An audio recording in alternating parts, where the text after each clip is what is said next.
Assalamu alaikum. I am Muhtasim Haque Nahian, and today I will be presenting my undergraduate thesis titled Rain on Grid Modeling of Bagerhat Pourashava using HEC RAS 2D, conducted under the supervision of Professor Dr. Muhammad Mustafa Ali, Department of Water Resources Engineering, BUET. Before I begin, let me give you a brief overview of the topics I will cover today. I will start with the background of my study, followed by the study area, objectives, methodology, data collection, and model setup, and then move on to the results and finally my concluding remarks. With urbanization, the movement of rainwater within a local watershed is significantly altered due to changes in the landscape from natural to man-made. In trying to understand what makes urban flooding different, I have come to realize that climate change and excessive rainfall are not the only key drivers. Factors such as insufficient drainage infrastructure, loss of green spaces, and expansion into low-lying areas also contribute heavily to urban waterlogging. Extreme flooding events were dominating the news when I started looking into urban waterlogging in major Asian cities. What I found was striking. Urban waterlogging is causing serious economic, physical, social, and environmental repercussions in many of these cities, not just in Tokyo, Beijing, and Dhaka, but also in coastal cities like Chattogram, Patuakhali, and Bagerhat. Specifically, between 2009 and 2014 in Bangladesh, if the economic losses due to waterlogging had been avoided, GDP could have potentially increased by 0.02% per year. In 2014 alone, rainfall-induced waterlogging affected over 65,000 households in the southern coastal districts. Bagerhat Pourashava is one such vulnerable coastal urban area. Located in the coastal zone between Khulna and Pirozpur districts, Bagerhat Pourashava lies on the western bank of the Bhairab River. It spans 7.53 square kilometer with an average ground elevation of 2.53 meter PWD. The area receives an average annual rainfall of 1710 millimeter, while the highest recorded flood level of the Bhairab River is 2.46 meter PWD. The existing drainage system in Bagerhat consists of 6 open naturally formed khals alongside a limited number of earthen and concrete roadside drains. You can see a detailed list of these natural khals and man-made drains within the Pourashava here. You can also see the locations of the existing drains and khals. The objectives of my study are to observe the flooding pattern of Bagerhat Pourashava, to develop a rain-on-grid model using HEC RAS 2D, to identify the inadequate drains and khals and modify their cross-sections. In preparing for this study, I reviewed several key reports and research papers. On such study was development of the integrated drainage plan for Bagerhat Pourashava, where drainage modeling for the Pourashava was carried out using the SWMM version 5 model. In my own work, I used HEC RAS 2D for modeling, and the simulation was validated by comparing the simulation of these 6 or 2-year return period rainfall event results doing SWMM. In one study, Mr. Sarkar developed a hydrological simulation model using Mike Urban to assess the severity of waterlogging in Khulna city. For precipitation analysis, potential rainfall data was used to simulate flooding scenarios. In another study, the use of precipitation data for flood modeling in HEC RAS was explored. Here, the researchers combined directly recorded rainfall, SRTM satellite data, and Manningsen values to build a 2D model, evaluating ponding depth in the emic floodplain of Turkey. A separate study focused on the Rapang Sawito irrigation channel of Indonesia, evaluating its current capacity and assessing whether it could handle a proposed increase in discharge. Using LiDAR data and HEC RAS rain-on-grid modeling, the researchers analyzed channel cross-sections, flow velocities, and inundation depths to optimize the performance of both irrigation and drainage systems. So, what is rain-on-grid modeling? The concept can be broken into two parts. It involves dividing the study area into a grid and integrating both hydrologic and hydraulic simulations. Rainfall is directly applied to each grid cell to calculate runoff and losses, making the simulation physically distributed. This is why it's called rain-on-grid modeling.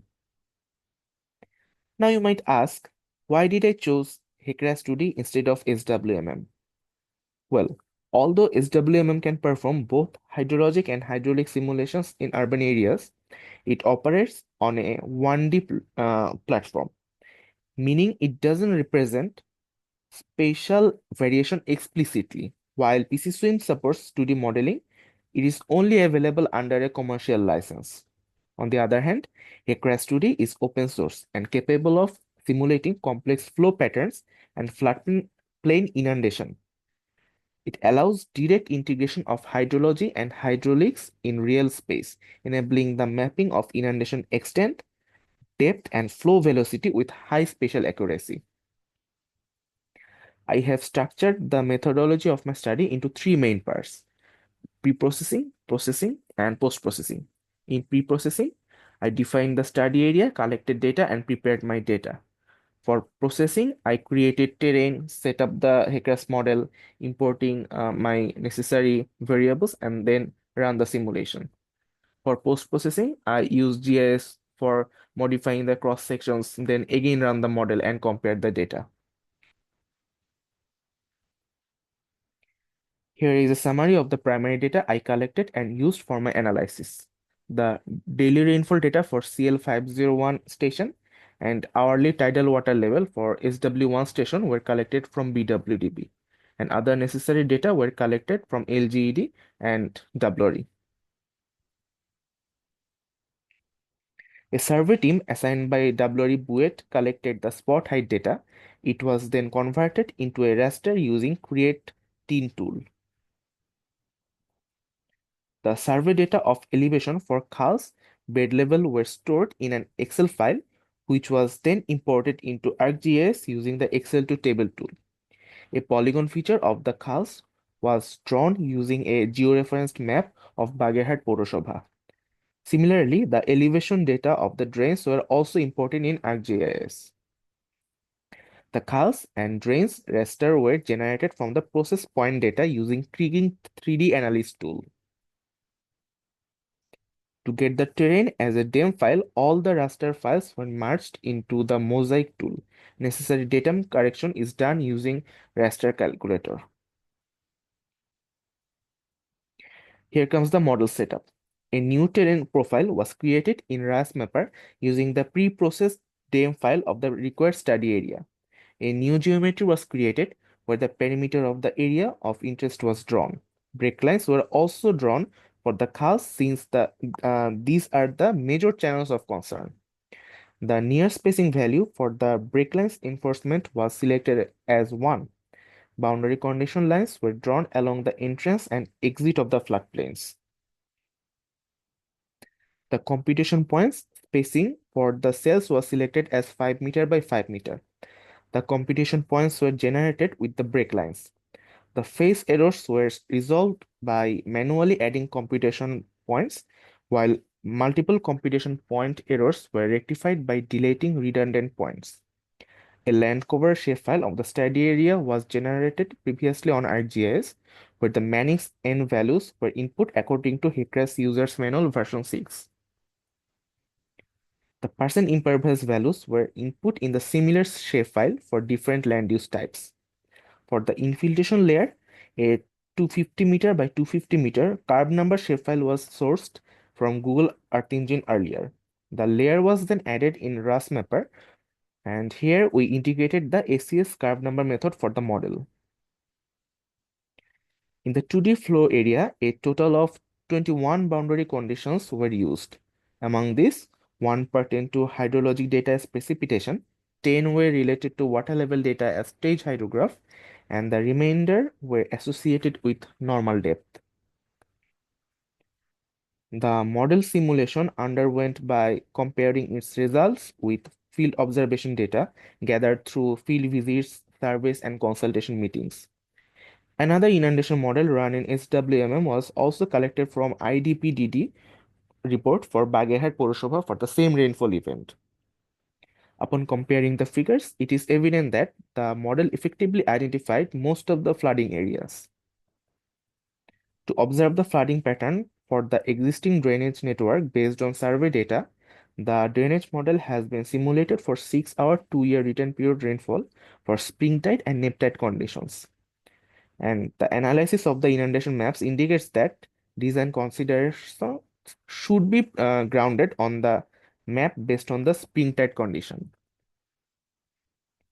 Following analysis of the inundation map for a 6-hour rainfall event, the longitudinal profiles of drainage channels in relevant inundated regions have been assessed to identify the inadequacy of various cross sections of the drains and canals. In Ward 1, there is some waterlogging in the low-lying area. In Ward 2, flooding occurs just downstream. In Ward 3, you can see water must travel a considerable distance before discharging to the outlet. Ward 7 experiences no significant drainage congestion. In Ward 8, a few locations are lower than their surroundings, resulting in some drainage congestion.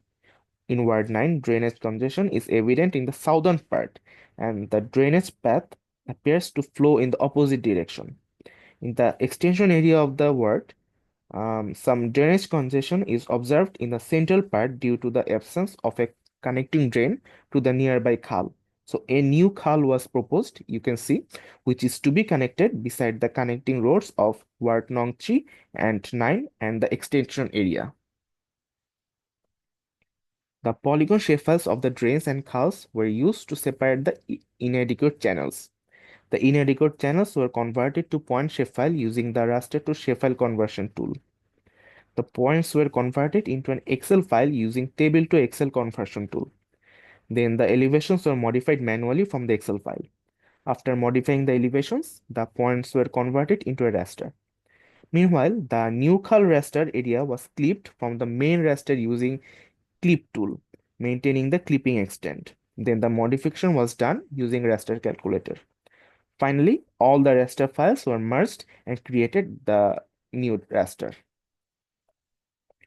After implementing all the modifications on the channels, the drainage model has been simulated again for spring tide and neap tide conditions to observe the flooding pattern. The results show lowest area of inundation in both spring tide and neap tide conditions being consistent with the same land use Manningsen values and infiltration data. The modified channels and the new added khal beside the road joining Ward 3, 9 and the extension area decreased the total area of inundation in the study area. The following figures show the terrain conditions of the channels before and after the modifications. Profile lines were drawn over each channel in RAS mapper, and the elevations along these lines were subsequently plotted in Excel for analysis. To observe the variation of inundation depth, profile lines were drawn in RAS mapper at several locations. In both scenarios, the inundation models from spring tide were used. Analysis of the profile plot shows that the inundation depth decreased after the new drainage design was implemented. In conclusion, the novelty introduced in this study is the assessment of the hydrologic response in a hydraulic model to simplify rainfall scenarios for an urban floodplain. Being a coastal town in Bangladesh, Bagerhat faces frequent storm drainage congestion during monsoon high tides. The proposed modifications in this model uh, will suggest the implementation prioritizing the most urgent needs within the system. I have also reviewed some recommendations for my study. Uh, I could incorporate the tidal logs in this model. Incorporating them could help see the backwater effect and water depth at the start of the simulations. I have modified the khals as rectangular open channels to integrate with my dam. While preparing the terrain, I have only modified the heights and these were adjusted, often overlooking the need for width modifications. In Raynon grid modeling using HEC RAS, the calculations for each cell to evaluate the flood depth and velocities could be calculated and routed downstream. But for estimating runoff in individual channels in dedicated software for stormwater modeling is recommended. These are the links of the journals and newspapers I have used in my presentation. That's all. Thank you so much.